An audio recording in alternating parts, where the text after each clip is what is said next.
this is the order of magnitude of the amount of money that comes into Scarborough-Guildwood. And it is even more significant, Mr. Speaker, for the people of Scarborough-Guildwood, because Scarborough-Guildwood in the last 4 years had the greatest reduction in child poverty in the country. 25% reduction in child poverty in Scarborough-Guildwood in the last 4 years. The #1 riding in all of the country. Now, Mr. Speaker, why would that be? Well, I think I can think of at least 2 reasons. One, improved employment opportunities. At the beginning, 2015, unemployment rate nationally was around 7.1. Generally speaking, Scarborough-Guildwood is at a higher rate than the national rate. By the election in 2019, the rate was about 5.7. Again, probably Scarborough-Guildwood is slightly above that.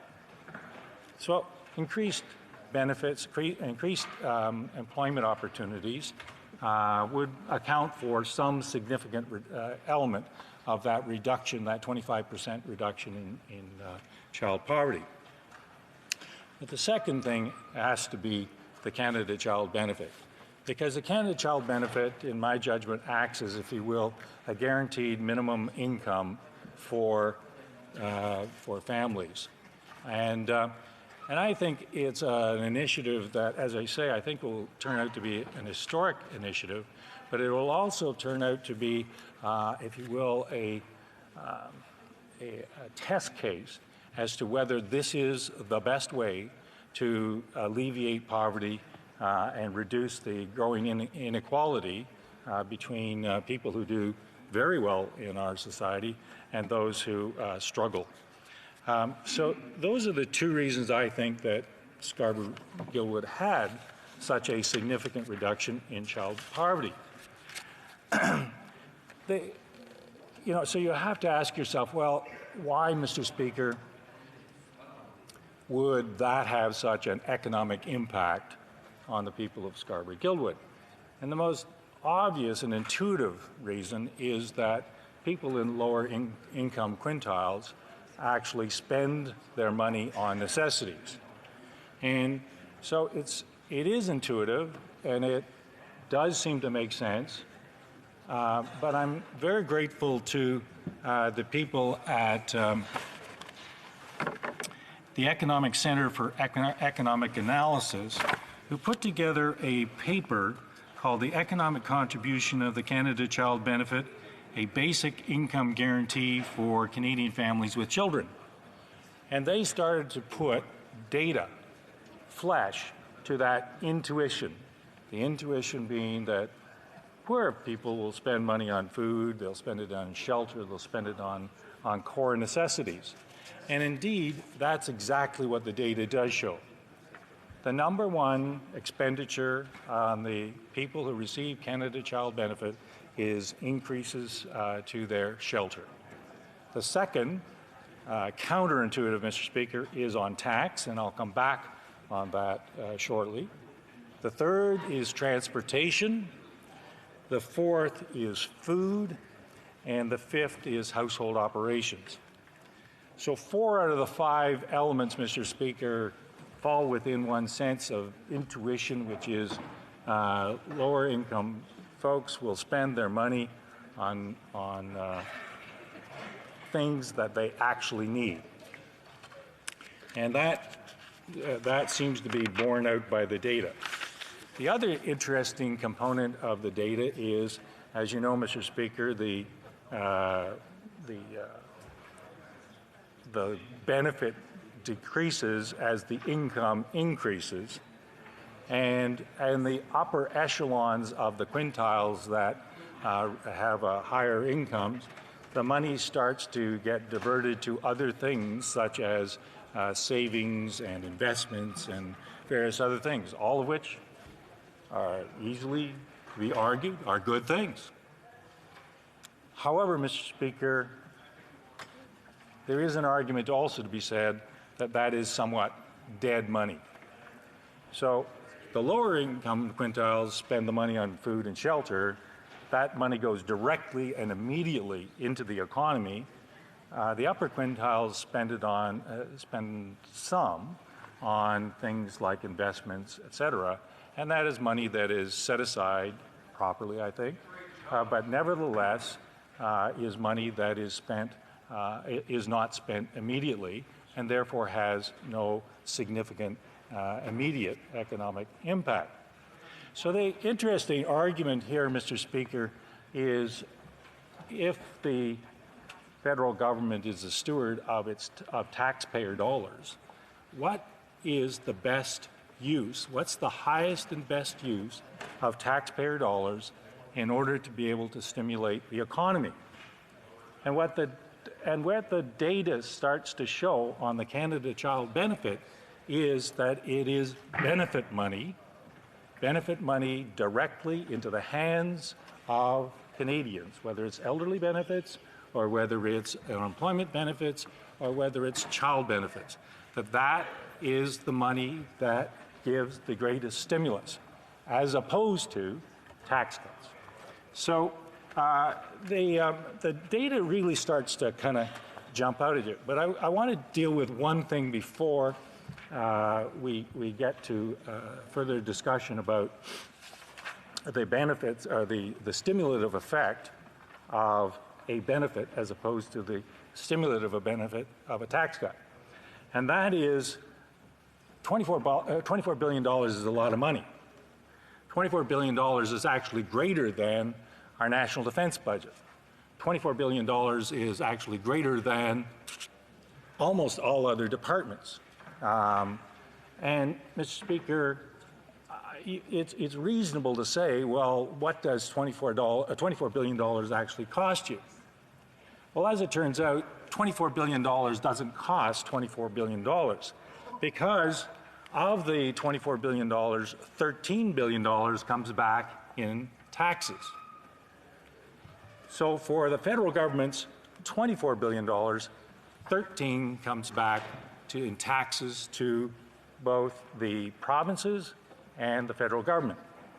Of that $13 billion, $7 billion comes back to the federal government, $6 billion comes back to the provinces. So the federal government has a $24 billion investment, of which it really only costs the federal government $17 billion. The provinces have no investment in the Canada Child Benefit and yet reap a $6 billion benefit. So it works rather well for the provinces. So what does $24 billion get you in terms of economic stimulus? It roughly gets you the GDP of the province of Nova Scotia in terms of economic stimulus. Around $46 billion in economic stimulus, direct, indirect, and inputted, come through this investment of $24 billion. That's about roughly equal to 0.5% of the nation's GDP. Annually, that $24 billion does that amount of stimulus. And since the inception of the program, it has contributed $139 billion to the nation's GDP. All sectors of the economy are a benefit. Now, again, intuitive, but it makes a lot of sense. The number one beneficiary is housing. That's what people spend their money on. That's what people who receive the Canada Child Benefit do. They spend their money on housing, shelter. The second is manufacturing. Again, if you receive money and you've got kids, what do you spend the money on? You spend it on clothing. You spend it on shoes. You spend it on bicycles. You spend it on things that need to be manufactured. And the third economic sector that benefits the most is construction. So number one is housing, number two is manufacturing, number three is construction. Every year, this creates this $24 billion in direct and indirect benefits, indirect stimulus, creates 418,000 full-time jobs and about 70,000 part-time jobs. That's a lot of jobs, Mr. Speaker.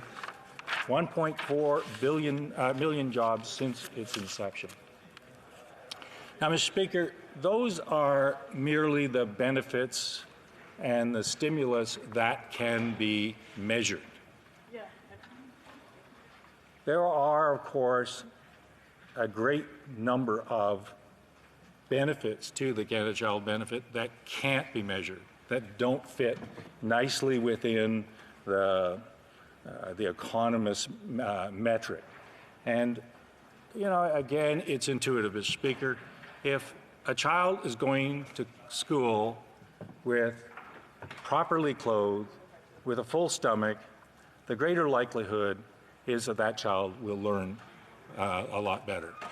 Similarly, if a child is properly clothed and is well fed, they will not have as many negative health issues. So the indirect benefits, again, not measurable, I'm perfectly prepared to concede that, but intuitively make a great deal of sense, are huge to families and people with children. So, Mr. Speaker, the benefits of the Canada Child Benefit on the health system, again, are not measurable, but make a great deal of sense. It also reduces financial stress, Mr. Speaker, and the multiplier is enormous. A healthier child is a more productive child. A better educated child is is ultimately a more productive citizen. This is an initiative, Mr. Speaker, that costs a great deal of money, admittedly, that makes economic sense. I hope I've made some case for this benefit from an economic standpoint. It makes health sense, and it makes education sense.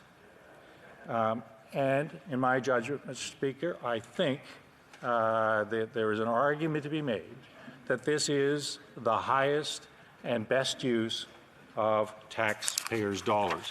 And let me finish with a quote from one of my favorite conservatives, who, of course, I can't find as I'm closing my speech. Here he is. I don't have that many favorite conservatives, Mr. Speaker, but Hugh Segal. Yeah, I know they're a little upset, but I would recommend that they do talk to Hugh Segal, former Canadian senator. We march because we share. We don't want 3.5 million of our Canadians left behind. That's not who we are. It's in our interest to have an economy where liquidity and financial capacity is available to all. And I'd submit that my Conservative colleagues should review Mr. Segal's views on this matter, because he and his other colleague, Senator Eggleton, conducted a massive study into Canadian poverty when they were both senators, and this was one of their most significant recommendations, namely that there be a Canada Child Benefit, and it act as a, if you will, a minimum income guarantee for all families in Canada. So with that, I thank you for your time and attention. Question.